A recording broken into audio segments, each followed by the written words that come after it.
The Jack Benny Program.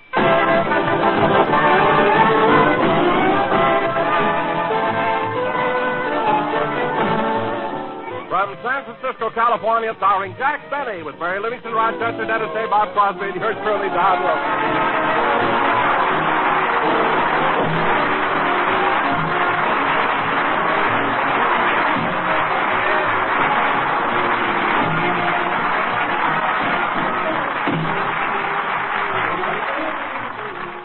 Ladies and gentlemen, as you probably know, our little star is currently appearing here in San Francisco at the Kern Theater. At popular prices. Continue, Don. It has been said that Jack Benny has made more people laugh in this town than any other comedian. That's right. And now I'd like to bring you the man who said it, Jack Benny!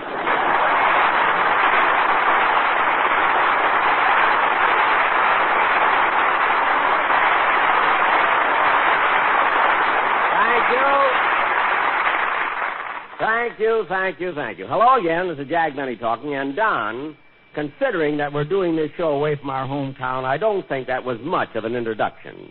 Frankly, Jack, I don't care what I say about you. What? You heard me. Why should I say nice things about a man who's going to fire me?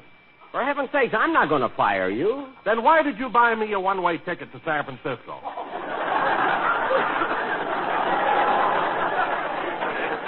Because I couldn't get reservations back. Look, if you don't believe me, then get your own transportation back to Los Angeles and charge it to me. Okay. I'm going to make reservations for my return trip on the TWA bus.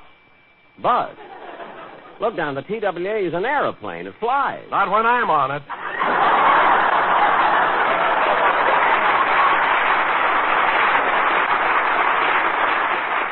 That's right, Don. When you're on a plane, it's a bus. When you're on a train, it's a subway. You can change anything. Oh, hello, Bob. Hello, Jack. Hiya, folks.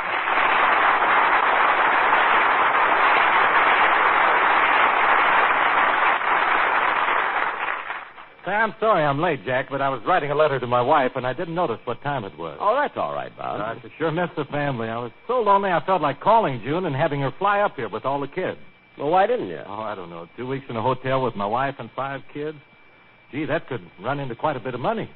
But, Bob, you're with me. If you miss your wife and 5 children, I insist that you call them and have them come up here. I'll pay for it. The trip? No, the call.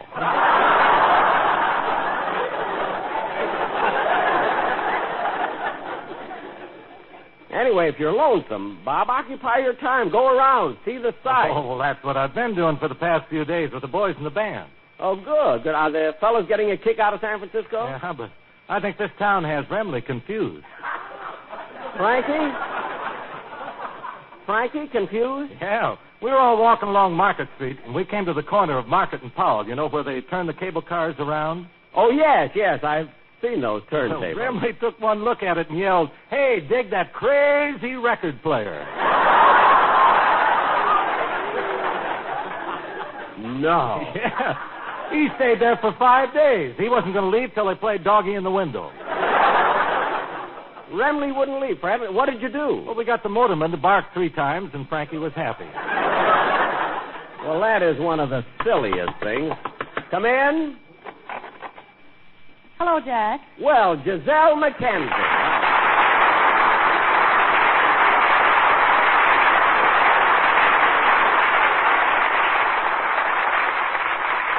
Hey, fellas, you know Giselle, don't you? Oh, certainly, Jack. She's appearing with you at the Kern Theater here in San Francisco. At popular prices.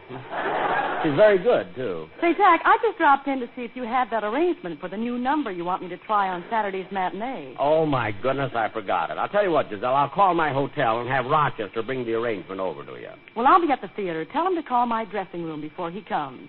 You have a phone in your dressing room at the Kern Theater? Yes, I asked the manager for one, and he put it in. That's funny. I asked the manager to put a phone in my dressing room, and he turned me down. I mean, what have you got that I haven't got? Nothing, but I'm supposed to walk that way.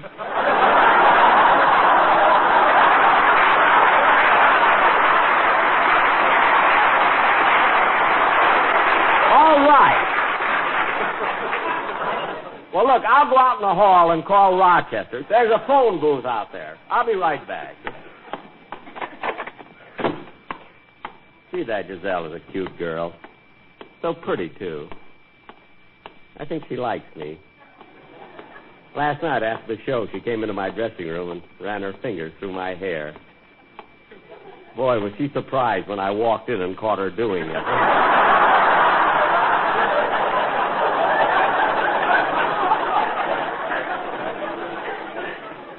think I'll have one made out of mink. Women love mink. There's someone in the phone booth.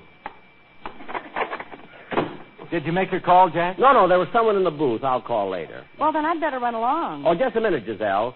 You don't think the audience here is going to let you get away without singing a song, do you? But, Jack, my contract with you calls for me to appear with you at the Curran Theater, not to sing on your radio show. Oh, you're mistaken, Giselle. You see, the contract specifies that you're to sing on my radio program, too. It's the last clause. Oh, so that's what the Chinese writing was. Yes, my lawyer's one long loophole. Now, go ahead and sing, honey.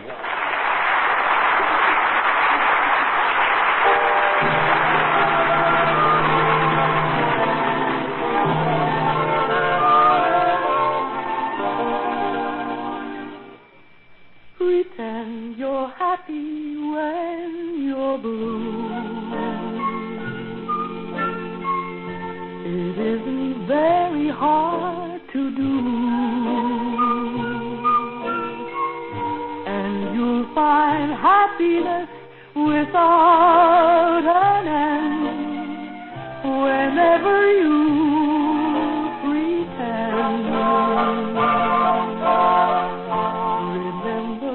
Anyone can dream,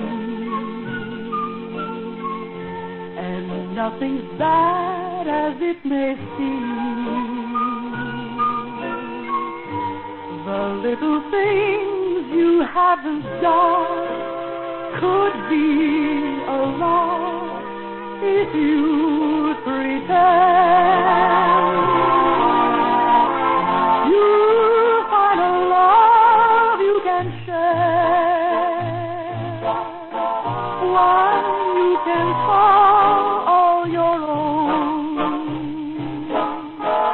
Just close your eyes, he'll be there. You'll never be alone. And if you sing this melody, you'll be pretending just like me. The world is mine, it can be yours, my friend. So why don't you pretend? You'll find a love you can share, one you can call all your own. Just close your eyes, he'll be there. You'll never be alone. And if you sing this melody, you'll be pretending just like me. The world is mine, it can be yours, my friend. So why don't you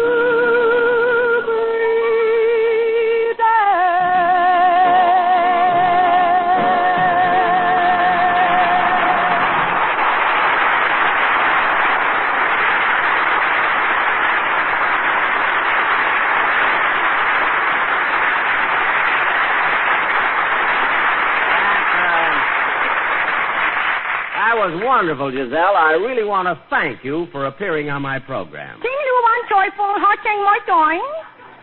Oh, you want your money, eh? How do you like that? I just took a wild guess.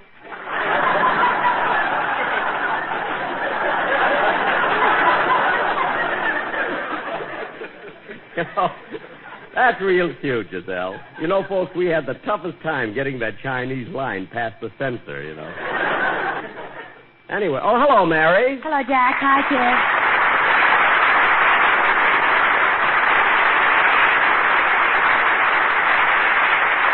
Well, Mary, how are you enjoying yourself here in San Francisco? Oh, fine, Jack. But the funniest thing happened yesterday. What was it? I got on the cable car at the corner of Market and Powell, and when I gave my fare to the motorman, he barked at me 3 times. No. If you don't believe me, ask Bramley. He was lying right there on the sidewalk. Mary, a man with his eyes closed is not a witness. Oh, hello, Giselle. Hello, Mary. Giselle, have you been having a good time in San Francisco? Oh, a wonderful time, Mary. I've been everywhere. By the way, have you been up to the top of the mark yet? Well, Jack promised to take me up, but he still hasn't. No, I'm a little afraid to go up there. I get dizzy, you know. So high.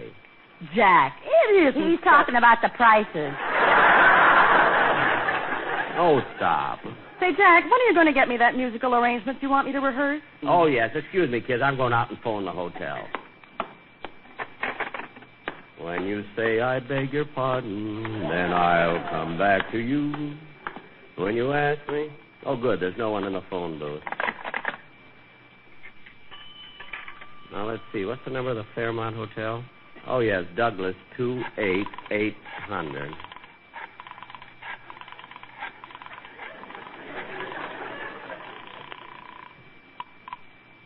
Fairmont Hotel, Nob Hill, overlooking the bay in San Francisco. Operator, I'd like to speak to... Every room suited to your taste. Bachelor apartments, bridal suites, coffee shop, and spacious lobby. Operator, I'd like Elevator service, room service, tailor shop, jewelry shop, and radio in every room. Operator, I'd like Also, writing paper, pen and ink, and combination writing desk that folds up into a dresser. Operator, will you please get me the Daily number... rates, weekly rates, monthly rates, and traveler's checks cash without question. Now, look, In operator... San Francisco, the only place to live is a Fairmont Hotel, Nob Hill, overlooking the bay. Operator, I'm trying to get... I'm sorry, your 3 minutes are up. Goodbye.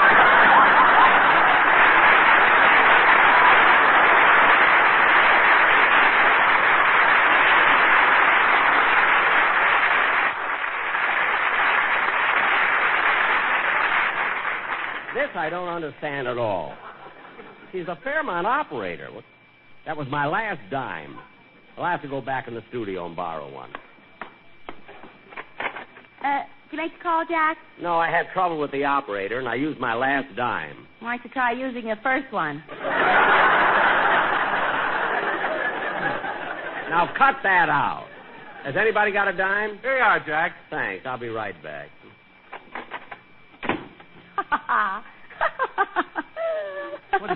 What are you laughing at, Mary? You know, Bob, Jack always has trouble wherever he goes. Well, I didn't know he had any trouble here in San Francisco. Oh, then you don't know what happened to him yesterday morning. No. Well, wait till you hear this. Jack was asleep in his suite at the hotel, and Rochester was getting ready to wake him up.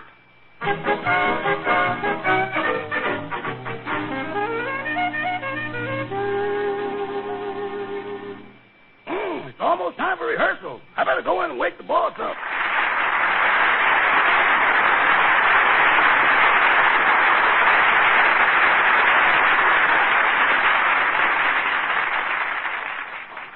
But then he's been doing so many shows, he needs a little rest. Hello, Mr. Benny's room. Star of stage, screen, radio, and television, but will work for anything that jingles, folds, or has a trade-in value. Who's calling? The hotel manager? I know this is a classy hotel. I know it has a nice clientele. Okay, I'll tell him. Doggone, Mr. Bennett's just got to stop hanging his laundry out the window. I don't mind in the winter, but in the spring, that long underwear looks ridiculous. Uh-oh, look what time it is. I better wake him up.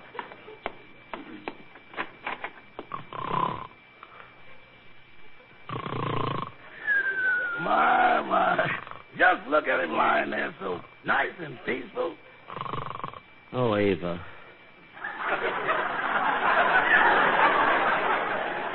Kiss me, Ava. Come here, Alana. Let me put my arms around you. Come here, Marilyn. Kiss me. What a man. He lives like a lamb and dreams like a wolf.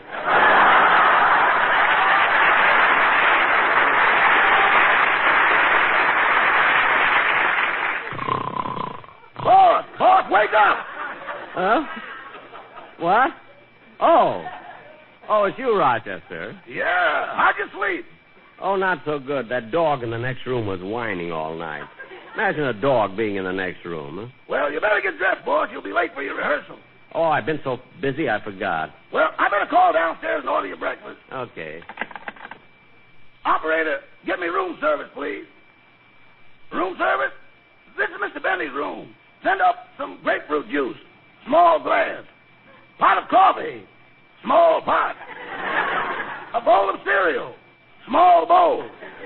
And make out the check while you're in that small mood.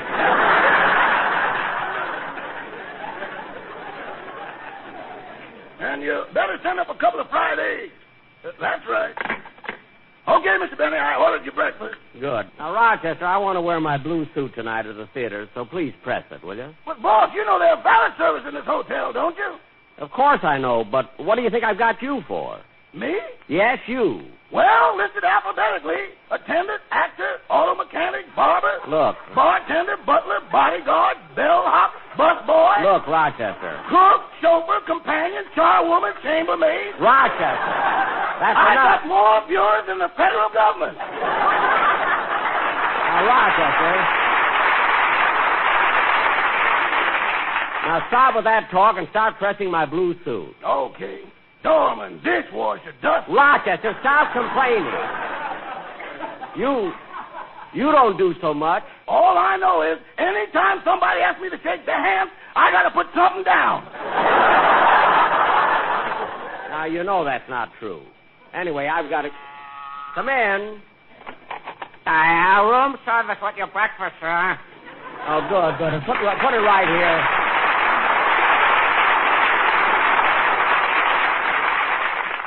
Oh, good. Put it right here on the table. Gee, it looks good, and I'm really hungry. There you are, sir, and here's the check. Oh. Now, let's see. What? $1.40? Why, that's outrageous. Want me to call your lawyer? No, one long loophole is out of town. Waiter, how in the world could this be $1.40? Let's see, 35 cents for orange juice. Isn't that awfully high? Well, you see, sir, we don't grow oranges here. They come from Florida. So what? I don't have to pay for their vacation. Well, I'm just a waiter, sir. I don't have anything to do with the prices. Now, look at this. 2 eggs, 60 cents. Do you realize that's 30 cents an egg? Yes, sir. 30 cents for one little egg. What's in an egg that could make it worth 30 cents? Well, it's a whole day's work for a chicken.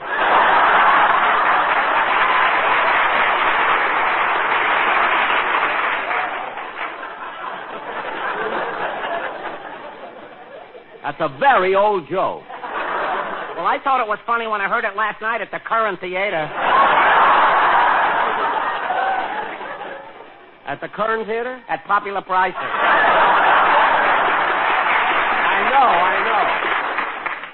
know. Now, let's see. 20 cents for a pot of coffee. Well, that's all right. Hey, what's that extra quarter for? Well, that's a 25-cent charge for serving meals in the rooms. Oh, well, open the door. I'll eat it out in the hall. But that won't help, sir. All right. Darn, I didn't order anything to have with my coffee. Waiter, what would you suggest? Well, we have donuts, Danish pastry, French toast, and Cimarron rolls.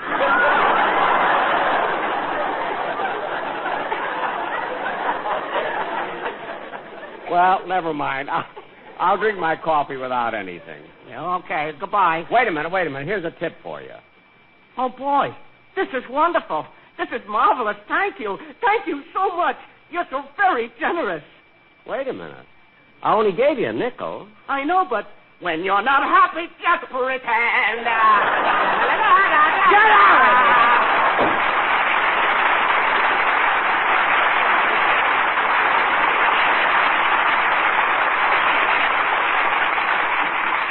What a silly guy. Now, Rochester, let's get... I wonder what he forgot. Come in. Hello, Jack. Oh, Mary, I thought you were the waiter. I didn't expect to see you at a rehearsal. Well, I came over because I wanted to see you alone.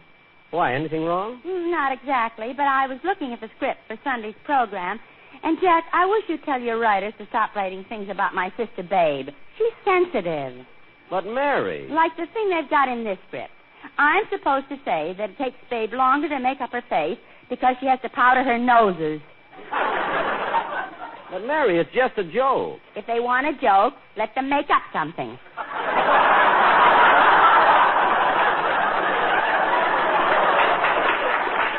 All right, I'll speak to him. Apologize to Babe. And another thing. I noticed in going through the script you plan to play your violin on the program. That's right. I'm going to play my violin. Again? Yes, again. Oh, Jack. Nobody wants to hear you play Love and Bloom. Mary, I've learned a new one. It's called Pretend. Now, wait, I'll get my violin and I'll play it for you. Here it is, boss. Now, wait.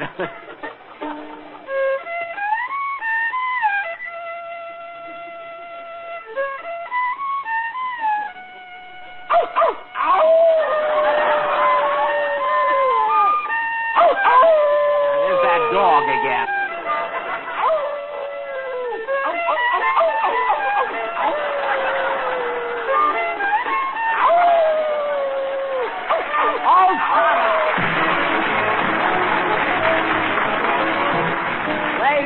Ladies and gentlemen, that concludes another program, and next Sunday we'll be doing another broadcast from San Francisco. I want to thank Giselle McKenzie for appearing on my show tonight. Well, it was a pleasure, Jack. And don't forget to tell the people about your stage show. Oh, yes, ladies and gentlemen, we'll still be at the Kern Theater for another week. At popular prices. Oh, yes. Good night, folks.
Listen again next week to the Jack Benny Show. Don Wilson speaking. This is the United States Armed Forces Radio Service.